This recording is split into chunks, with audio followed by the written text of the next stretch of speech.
ತನುವು ನಿನ್ನದು ಮನವು ನಿನ್ನದು, ತನುವು ನಿನ್ನದು ಮನವು ನಿನ್ನದು, ಎನ್ನ ಜೀವನ ಘನವು ನಿನ್ನದು. ನಾನು ನಿನ್ನವನೆಂಬ ಹೆಮ್ಮೆಯ ಋಣವು ಮಾತ್ರವೇ ನನ್ನದು. ತನು ನಿನ್ನದು ಮನವು ನಿನ್ನದು.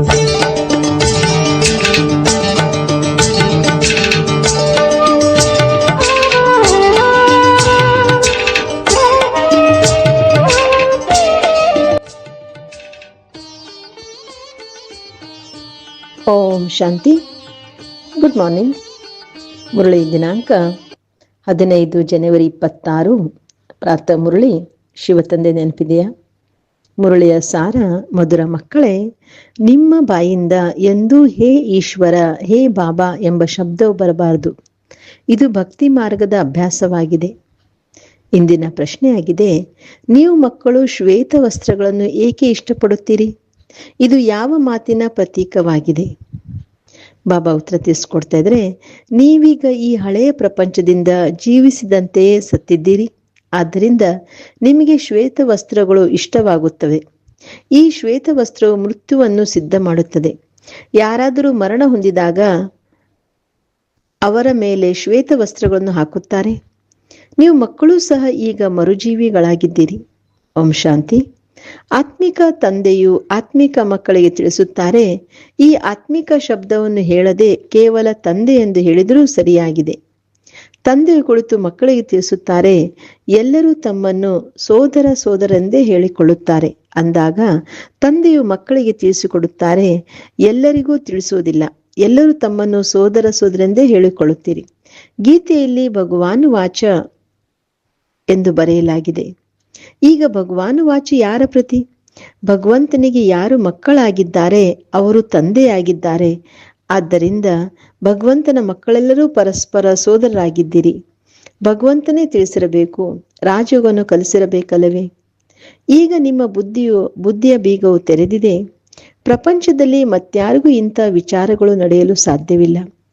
ಯಾರಿಗೆ ಸಂದೇಶ ಸಿಗುತ್ತಾ ಹೋಗುತ್ತದೆಯೋ ಅವರು ಶಾಲೆಗೆ ಬರತೊಡಗುತ್ತಾರೆ, ಓದುತ್ತಾ ಹೋಗುತ್ತಾರೆ. ಪ್ರದರ್ಶನಿಯಂತೂ ನೋಡಿದೆವು, ಈಗ ಹೋಗಿ ಇನ್ನೂ ಹೆಚ್ಚಿನದಾಗಿ ಕೇಳೋಣವೆಂದು ತಿಳಿಯುತ್ತಾರೆ. ಮೊಟ್ಟ ಮೊದಲ ಮುಖ್ಯ ಮಾತಾಗಿದೆ ಜ್ಞಾನ ಸಾಗರ ಪತಿತ ಪಾವನ ಗೀತಾ ಜ್ಞಾನದಾತ ಶಿವ ಭಗವಾನ್ ವಾಚ. ಮೊಟ್ಟ ಮೊದಲು ಅವರಿಗೆ ಇದು ಅರ್ಥವಾಗಬೇಕು. ಇವರಿಗೆ ಕಲಿಸಿಕೊಡೋರು ಅಥವಾ ತಿಳಿಸಿಕೊಡೋರು ಯಾರು? ಅವರು ಪರಮ ಆತ್ಮ, ಜ್ಞಾನ ಸಾಗರ, ನಿರಾಕರನಾಗಿದ್ದಾರೆ. ಅವರು ಸತ್ಯವಾಗಿದ್ದಾರೆ. ಅವರು ಸತ್ಯವನ್ನೇ ತಿಳಿಸುತ್ತಾರೆ. ಅದರಲ್ಲಿ ಮತ್ಯಾವುದೇ ಪ್ರಶ್ನೆ ಹೇಳಲು ಸಾಧ್ಯವಿಲ್ಲ. ಮೊಟ್ಟ ಮೊದಲು ಇದರ ಬಗ್ಗೆ ತಿಳಿಸಬೇಕಾಗಿದೆ. ನಮಗೆ ಪರಂಪಿತ ಪರಮಾತ್ಮನು ಬ್ರಹ್ಮರವರ ಮೂಲಕ ರಾಜಯೋಗವನ್ನು ಕಲಿಸುತ್ತಾರೆ. ಇದು ರಾಜ್ಯ ಪದವಿಯಾಗಿದೆ. ಯಾರು ಎಲ್ಲರ ತಂದೆಯಾಗಿದ್ದಾರೆಯೋ ಆ ಪಾರ್ಲೌಕಿಕ ತಂದೆ ಕುಳಿತು ತಿಳಿಸಿಕೊಡುತ್ತಾರೆ. ಅವರೇ ಎಲ್ಲದಕ್ಕಿಂತ ದೊಡ್ಡ ಅಥಾರಿಟಿಯಾಗಿದ್ದಾರೆ ಎಂಬುದು ಯಾರಿಗೆ ನಿಶ್ಚಯವಾಗಿ ಬಿಡುವುದೋ ಅವರಿಗೆ ಮತ್ಯಾವುದೇ ಪ್ರಶ್ನೆಯು ಉತ್ಪನ್ನವಾಗಲು ಸಾಧ್ಯವಿಲ್ಲ.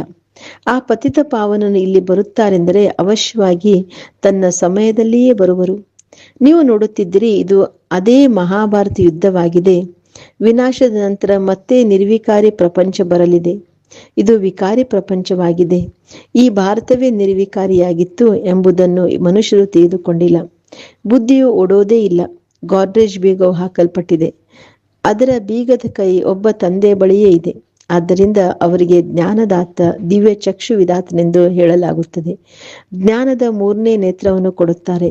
ನಿಮಗೆ ಓದಿಸೋರು ಯಾರೆಂಬುದನ್ನು ಯಾವ ಮನುಷ್ಯರಿಗೂ ತಿಳಿದಿಲ್ಲ.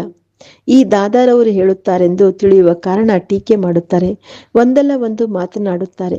ಆದ್ದರಿಂದ ಮೊಟ್ಟ ಮೊದಲನೇದಾಗಿ ಇದೇ ಮಾತನ್ನು ತಿಳಿಸಿ, ಇದರಲ್ಲಿ ಭಗವಾನ್ ವಾಚವೆಂದು ಬರೆಯಲ್ಪಟ್ಟಿದೆ. ಭಗವಂತನು ಸತ್ಯವಾಗಿದ್ದಾರೆ. ತಂದೆಯು ತಿಳಿದುಕೊಳ್ಳುತ್ತಾರೆ, ನಾನು ಪತಿತ ಪಾವನ ಶಿವನಾಗಿದ್ದೇನೆ. ನಾನು ಪರಮಧಾಮದಿಂದ ಈ ಸಾಲಿಗ್ರಾಮಗಳಿಗೆ ಓದಿಸಲು ಬಂದಿದ್ದೇನೆ. ತಂದೆಯು ಜ್ಞಾನಪೂರ್ಣರಾಗಿದ್ದಾರೆ. ಸೃಷ್ಟಿಯ ಆದಿ ಮಧ್ಯ ಅಂತದ ರಹಸ್ಯವನ್ನು ತಿಳಿಸುತ್ತಾರೆ. ಈ ಶಿಕ್ಷಣವು ಈಗ ನಿಮಗೆ ಬೇಹದ್ದಿನ ತಂದೆಯಿಂದ ಸಿಗುತ್ತಿದೆ. ಅವರೇ ಸೃಷ್ಟಿಯ ರಚಯಿತನಾಗಿದ್ದಾರೆ. ಪತಿತ ಸೃಷ್ಟಿಯನ್ನು ಪಾವನ ಮಾಡೋರಾಗಿದ್ದಾರೆ. ಹೇ ಪತಿತ ಪಾವನ ಬನ್ನಿ ಎಂದು ಕರೆಯುತ್ತಾರೆ. ಅಂದ ಮೇಲೆ ಮೊಟ್ಟ ಮೊದಲಿಗೆ ಅವರ ಪರಿಚಯವನ್ನೇ ಕೊಡಬೇಕಾಗಿದೆ. ಪರಂಪಿತ ಪರಮಾತ್ಮನ ಜೊತೆ ತಮ್ಮ ಸಂಬಂಧವೇನು? ಅವರು ಸತ್ಯವಾಗಿದ್ದಾರೆ. ನನ್ನಿಂದ ನಾರಾಯಣನಾಗುವ ಸತ್ಯ ಜ್ಞಾನವನ್ನು ತಿಳಿಸುತ್ತಾರೆ. ಮಕ್ಕಳಿಗೆ ತಿಳಿದಿದೆ, ತಂದೆಯು ಸತ್ಯವಾಗಿದ್ದಾರೆ.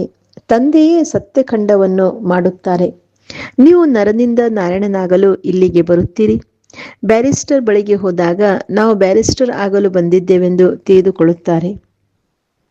ಈಗ ನಿಮಗೆ ನಿಶ್ಚಯವಿದೆ, ನಮಗೆ ಭಗವಂತನೇ ಓದಿಸುತ್ತಾರೆ. ಕೆಲವರು ನಿಶ್ಚಯ ಮಾಡಿಕೊಳ್ಳುತ್ತಾರೆ, ಮತ್ತೆ ಸಂಶಯ ಬುದ್ಧಿಯವರಾಗಿ ಬಿಡುತ್ತಾರೆ. ಆಗ ಅವರಿಗೆ ಎಲ್ಲಾ ಮನುಷ್ಯರು ಹೇಳುತ್ತಾರೆ, ನೀವು ಭಗವಂತನೇ ನಮಗೆ ಓದಿಸ್ತಾರೆಂದು ಹೇಳುತ್ತಿದ್ದೀರಿ, ಮತ್ತೆ ಭಗವಂತನನ್ನು ಬಿಟ್ಟು ಏಕೆ ಬಂದಿದ್ದೀರಿ? ಸಂಶಯ ಬರುವುದರಿಂದಲೇ ಓಡಿ ಹೋಗುತ್ತಾರೆ. ಯಾವುದಾದರೂ ಒಂದು ವಿಕರ್ಮ ಮಾಡುತ್ತಾರೆ.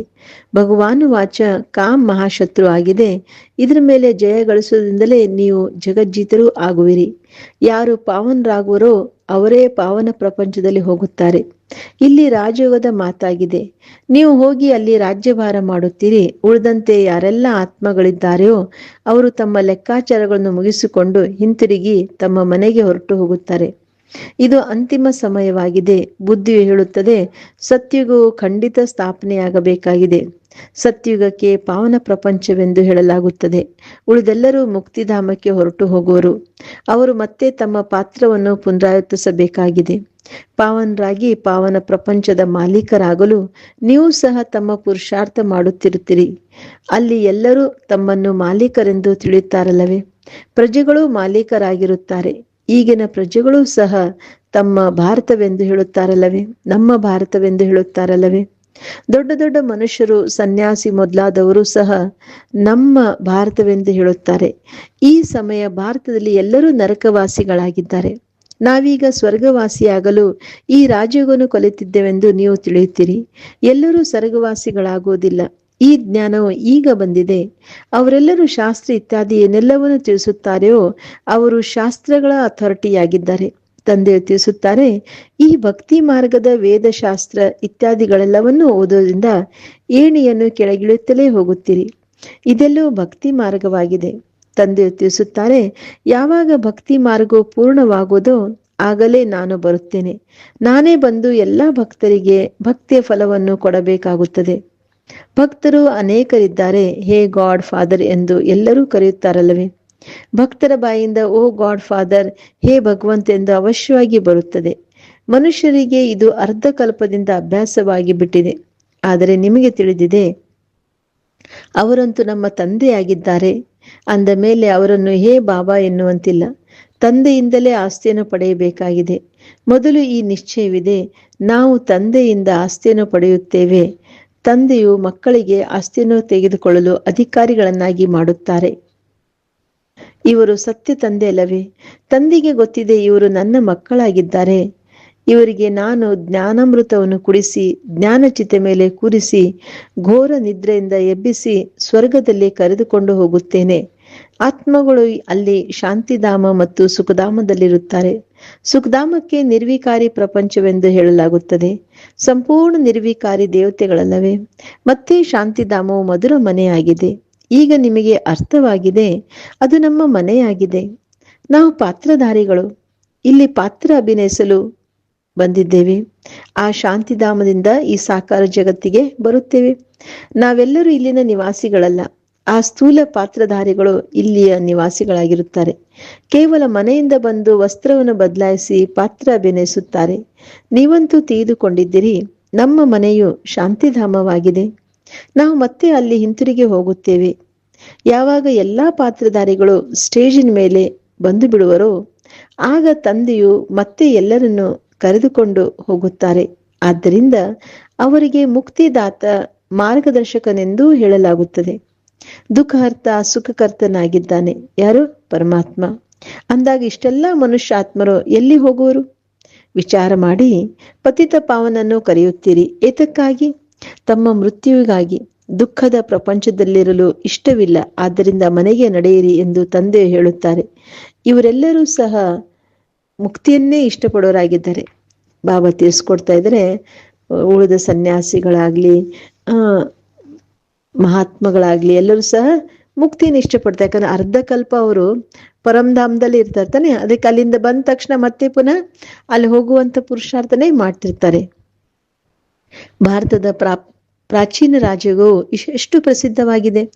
ಇದನ್ನೇ ಕಲಿಸಲು ವಿದೇಶಕ್ಕೂ ಹೋಗುತ್ತಾರೆ. ವಾಸ್ತವದಲ್ಲಿ ಹಠಯೋಗಿಗಳು ರಾಜಯೋಗವನ್ನು ಅರಿತುಕೊಂಡು ಇಲ್ಲ. ಅವರ ಯೋಗವೇ ತಪ್ಪಾಗಿದೆ. ಆದ್ದರಿಂದ ನೀವು ಹೋಗಿ ಸತ್ಯ ರಾಜಯೋಗವನ್ನು ಕಲಿಸಬೇಕಾಗಿದೆ.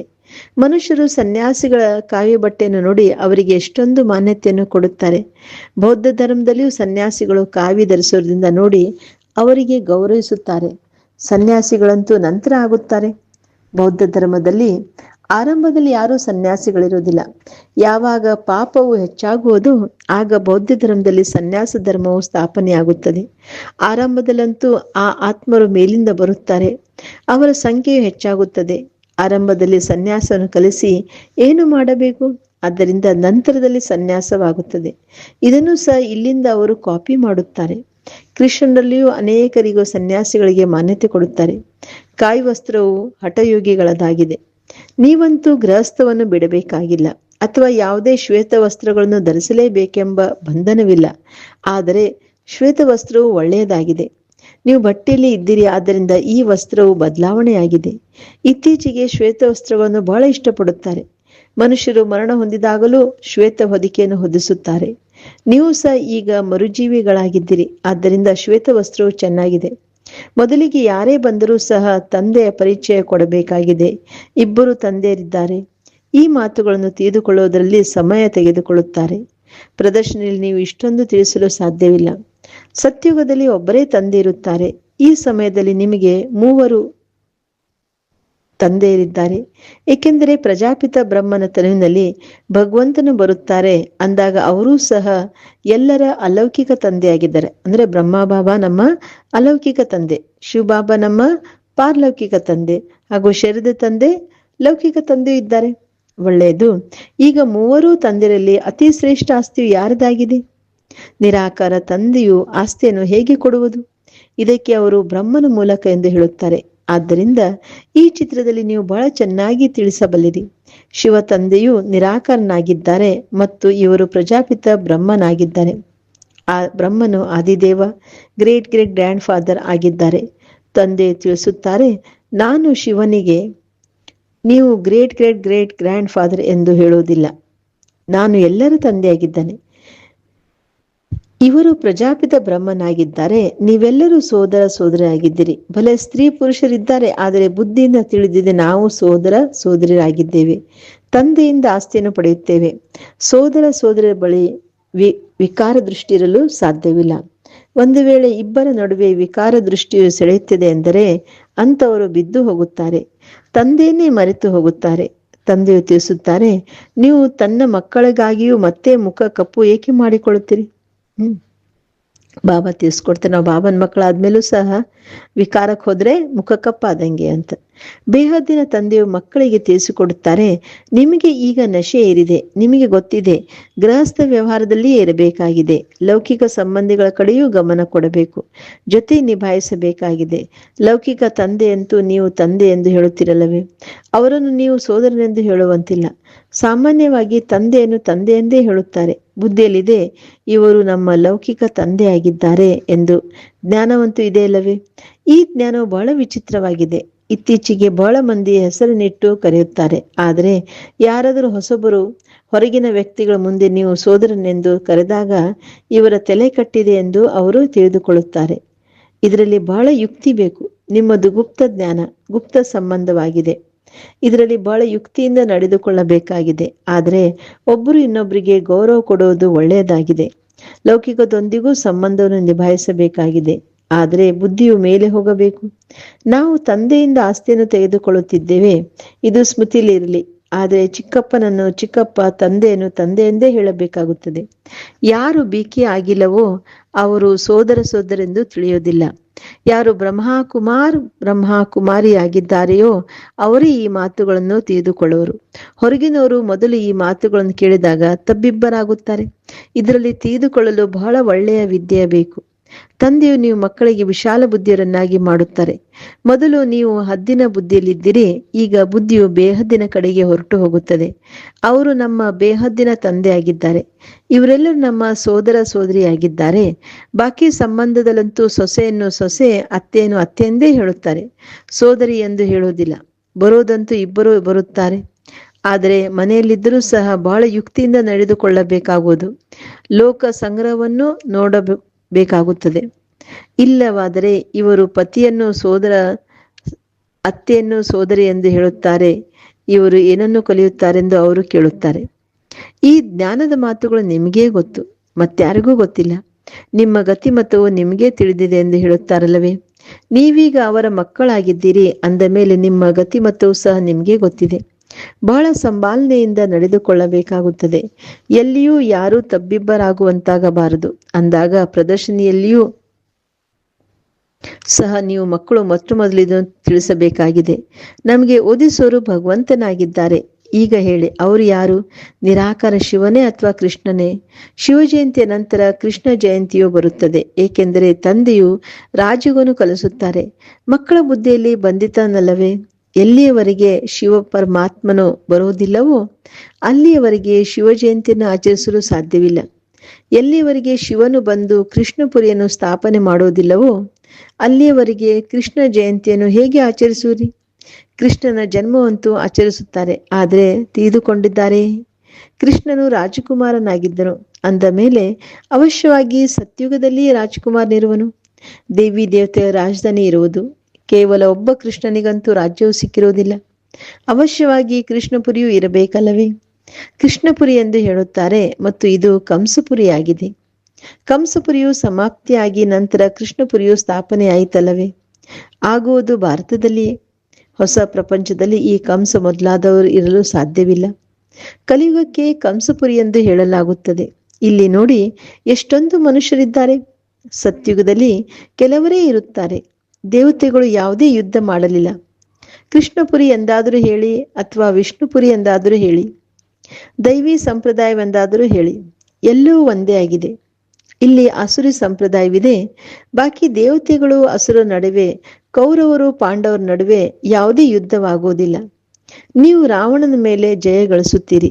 ತಂದೆಯು ತಿಳಿಸುತ್ತಾರೆ, ಈ ವಿಕಾರಗಳ ಮೇಲೆ ಜಯ ಗಳಿಸಿ, ಆಗ ನೀವು ಜಗಜ್ಜೀತರಾಗಿ ಬಿಡುವಿರಿ. ಇದರಲ್ಲಿ ಯಾವುದೇ ಯುದ್ಧ ಮಾಡಬೇಕಾಗಿಲ್ಲ. ಯುದ್ಧದ ಹೆಸರನ್ನು ತೆಗೆದುಕೊಂಡಾಗ ಅದು ಹಿಂಸೆಯಾಗಿ ಬಿಡುವುದು. ರಾವಣನ ಮೇಲೆ ಜಯ ಗಳಿಸಬೇಕಾಗಿದೆ, ಆದರೆ ಅಹಿಂಸೆಯಿಂದ. ಕೇವಲ ತಂದೆಯನ್ನು ನೆನಪು ಮಾಡುವುದರಿಂದ ನಮ್ಮ ವಿಕರ್ಮಗಳು ವಿನಾಶವಾಗುತ್ತವೆ. ಯುದ್ಧ ಮೊದಲಾದ ಯಾವುದೇ ಮಾತಿಲ್ಲ. ತಂದೆಯು ತಿಳಿಸುತ್ತಾರೆ, ನೀವು ತಮೋಪ್ರಧಾನರಾಗಿ ಬಿಟ್ಟಿದ್ದೀರಿ, ಈಗ ಮತ್ತೆ ಸತೋಪ್ರಧಾನರಾಗಬೇಕಾಗಿದೆ. ಭಾರತದ ಪ್ರಾಚೀನ ರಾಜ್ಯವು ಪ್ರಸಿದ್ಧವಾಗಿದೆ. ತಂದೆಯು ತಿಳಿಸುತ್ತಾರೆ, ನನ್ನ ಜೊತೆ ಬುದ್ಧಿಯೋಗವನ್ನು ಜೋಡಿಸಿ, ಆಗ ನಿಮ್ಮ ಪಾಪಗಳು ಭಸ್ಮವಾಗುತ್ತವೆ. ತಂದೆಯು ಪತಿತ ಪಾವನಾಗಿದ್ದಾರೆ. ಅವರೊಂದಿಗೆ ಬುದ್ಧಿಯೋಗ ನೀಡಬೇಕಾಗಿದೆ. ಇದರಿಂದ ನೀವು ಪತಿತರಿಂದ ಪಾವನರಾಗಿ ಬಿಡುವಿರಿ. ನೀವೀಗ ಪ್ರತ್ಯಕ್ಷದಲ್ಲಿ ಅವರ ಜೊತೆ ಬುದ್ಧಿಯೋಗವನ್ನು ಇಡುತ್ತೀರಿ. ಇದರಲ್ಲಿ ಯಾವುದೇ ಯುದ್ಧದ ಮಾತಿಲ್ಲ. ಯಾರು ಚೆನ್ನಾಗಿ ಓದೋರೋ, ಅವರು ತಂದೆ ಜೊತೆ ಯೋಗವನ್ನಿಡುವರೋ ಅವರೇ ತಂದೆಯಿಂದ ಆಸ್ತಿಯನ್ನು ಪಡೆಯುತ್ತಾರೆ. ಒಳ್ಳೆಯದು. ಮಧುರಾತಿ ಮಧುರ ಅಗಲಿ ಹೋಗಿ ಮರಳಿ ಸಿಕ್ಕಿರುವ ಮಕ್ಕಳ ಪ್ರತಿ ಮಾತ್ಪಿತಾ ಬಾಪ್ದಾದಾರವರ ನೆನಪು, ಪ್ರೀತಿಯ ಹಾಗೂ ಸುಪ್ರಭಾತ. ಆತ್ಮಿಕ ಮಕ್ಕಳಿಗೆ ಆತ್ಮಿಕ ತಂದೆಯ ನಮಸ್ತೆ. ನಾವೆಲ್ಲ ಆತ್ಮಿಕ ತಂದೆಗೆ ಆತ್ಮಿಕ ಮಕ್ಕಳ ನೆನಪು, ಪ್ರೀತಿ ಹಾಗೂ ನಮಸ್ತೆ ನಮಸ್ತೆ ನಮಸ್ತೆ. ಧಾರಣೆಗಾಗಿ ಮುಖ್ಯ ಸಾರ. ಫಸ್ಟ್ ಪಾಯಿಂಟ್, ಸೋದರನ ದೃಷ್ಟಿಯ ಅಭ್ಯಾಸ ಮಾಡುತ್ತಾ ಲೌಕಿಕ ಬಂಧನಗಳೊಂದಿಗೆ ಸಂಬಂಧವನ್ನು ನಿಭಾಯಿಸಬೇಕಾಗಿದೆ. ಬಹಳ ಯುಕ್ತಿಯಿಂದ ನಡೆಯಬೇಕಾಗಿದೆ. ವಿಕಾರ ದೃಷ್ಟಿಯೂ ಇರಲೇಬಾರದು. ಅಂತಿಮ ಸಮಯದಲ್ಲಿ ಸಂಪೂರ್ಣ ಪಾವನರಾಗಬೇಕಾಗಿದೆ.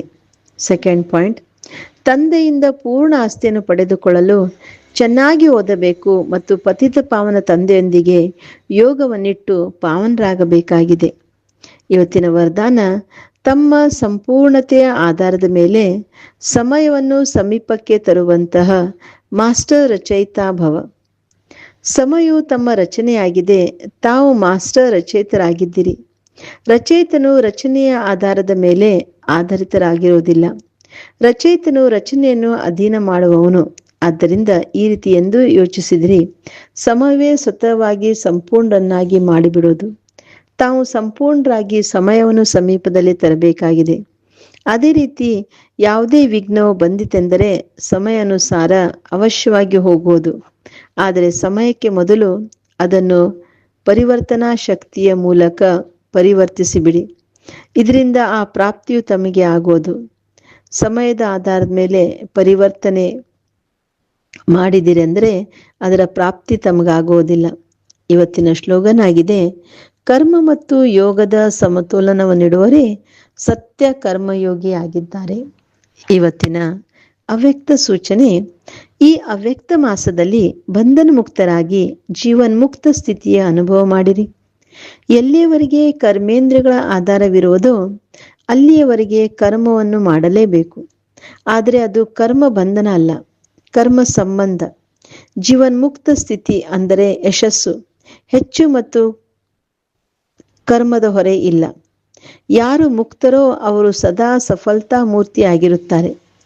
ಜೀವನ್ಮುಕ್ತ ಆತ್ಮ ಸದಾ ನಶೆಯಿಂದ ಹೇಳುತ್ತದೆ, ವಿಜಯ ನಿಶ್ಚಿತವಾಗಿದೆ, ಯಶಸ್ಸು ನನ್ನ ಜನ್ಮಸಿದ್ಧ ಅಧಿಕಾರವಾಗಿದೆ. ಓಕೆ, ಓಂ ಶಾಂತಿ. Have a nice day. Take care.